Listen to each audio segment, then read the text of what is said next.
And if it is not one channel image, what we do is we average it out. Right? I take the next layer here, and then I simply get another channel like the same in the other part, and then I can start doing the average between the three channels. Okay, this is the simplest way of doing a channel-wise average. And once I average that, what I'm going to get a new image, which is typically a 3x3 again, the same size.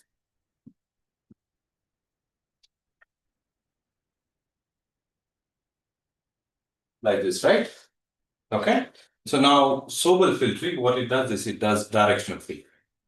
So what it does only in the two directions, X and Y, right? So which means if I have this pixel out, so what am I supposed to do? I'm supposed to find the transition between the two pixels, right? Make sense? Understandable? Okay. So here is the black pixel. So what I'm going to do is when I'm going to run the filter in the X direction this way, then I'm going to capture the transitions that is happening between this pixel and this pixel. Right? And then there is again a transition from 0 to 1, which is here, low to high, right? So which means it's typically giving me a response of this way. Actually, it should be the other way. Let's say 1 to 0, and then 0, and then 1, and then 0. Right? So it is 1, it is 0. So now you see that I can capture the directional variance in one side, right? Now, if I do the same the other way, on this side, my response would be almost 0 because there is really nothing changing across this pixel, across this pixel, across this pixel. All the three pixels are the same. Okay, so Sobel filtering is typically used to capture the directional changes, both in X direction and the Y direction. Okay, and then what is Gaussian blurring? So let's just, if I simply take an image like this, and then I would have a filter. Let's take a simple image like this. So if I have an image like this, when I do a Gaussian blurring, it blurs the areas, right? So why do we blur the areas in image processing typically? Because it's something that we also do in human vision. So we go from sharper details to the looser details, right? So we simulate that one using a filter called a Gaussian filter. And the Gaussian filter has three components, which is this.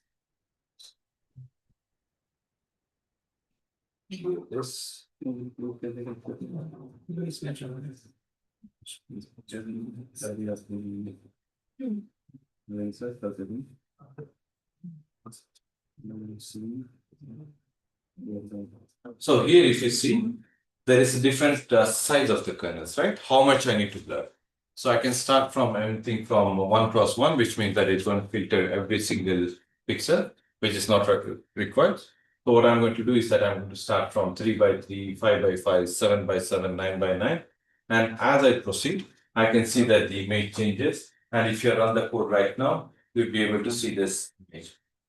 Now try to take a closer look at the image and then try to see how we are missing the details from the first image all the way to the last image. If you'd be able to see it also on your laptop, so you can see that the collar area, if you see here, in the neck area, also in the lip area, it becomes slightly blurrier. Are you able to see that? Yes. Verify that one? Okay, good. Now you can do the same thing for the Sobel filtering. And now in the Sobel filtering, you see slightly different images. You see that the images are captured and they are activated only at the areas where there is edge transitions. Make sense? Okay. Now you can assume that we can extract the features from any face recognition system or any biometric system using such approaches. That makes sense? Yeah. Okay. So once you have this one, now you can start thinking about the combination of that. Instead of just using this, this is on the 8-bit Sobel images. And then if you do the same on the grayscale images, So now you see that the information is quite white and black, which only tells that where there is highest response and then where there is no response. Okay. Now, most of these things that we're discussing here is to just get you up to date with image processing. And now, if you look at this one, the original image and the response map from the Sobel and the response map from the other one, you see that these are the features that I could use for authentication in a very primitive system, right? Now, these systems are not going to give you any accuracy better than, I don't know, 10%, 12%, but you can still use it. So that is the idea here, right? Okay. And then now comes something more interesting here, right? So here you can see I am localizing the features which are more relevant. For instance, here I can see the areas eyes. Okay. And all I'm doing here is that I'm just playing with the filters so that I get the response mark. And these response marks can be used further down. Okay. Again, remember all these things are not practically used anymore. So these things are all very obsolete.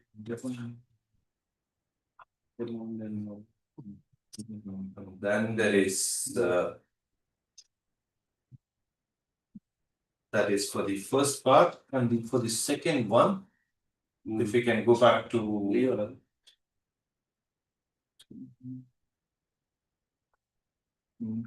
so then there is this other one which is called as fingerprint visualization.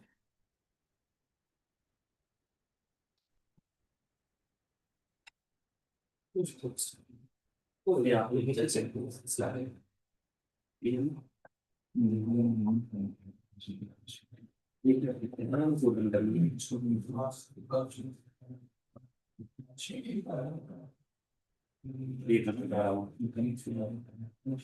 then you're going to go to the second practical now, or do you need some time to go through the first one? You want to run it through and then 5 minutes. 5 minutes, okay. Just run it through and then tell me if you are not able to follow what is happening there.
इसको मान को सीधा करना है सब यहाँ पे, ठीक है।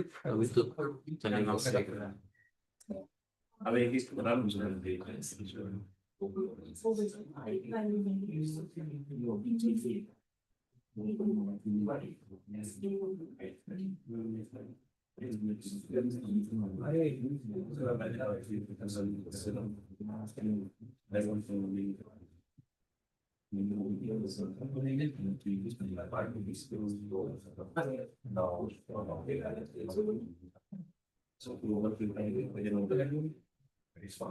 पहली वाला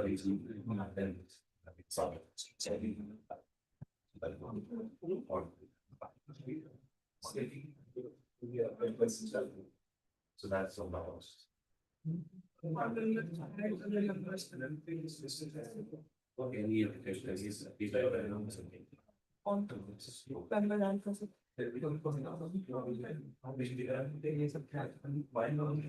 मेरा सब सही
Okay. So we can continue with the biometric system application based fingerprint. At least we know how it works. Master speaking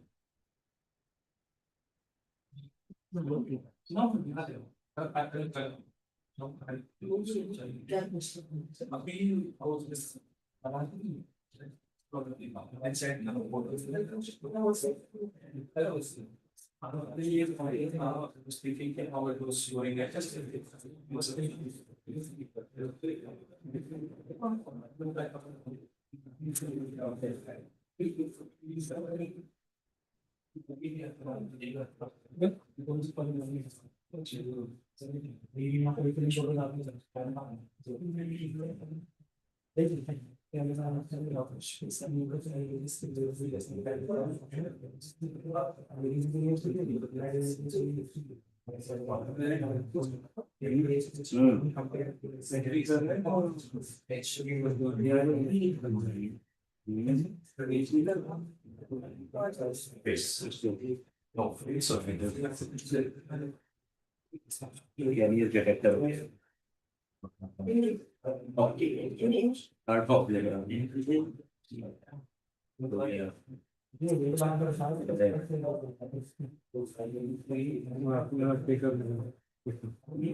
में डाल दे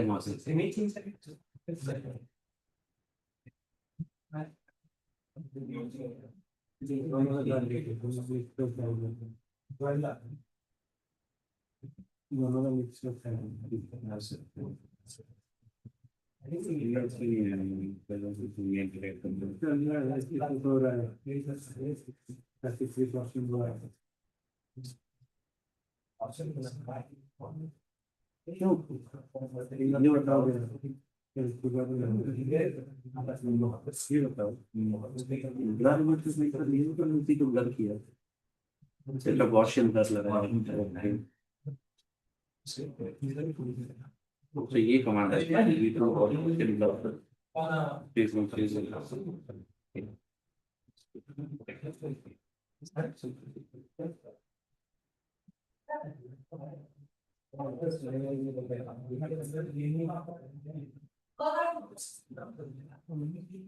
करना फिर में तो बहुत लंबा दे देंगे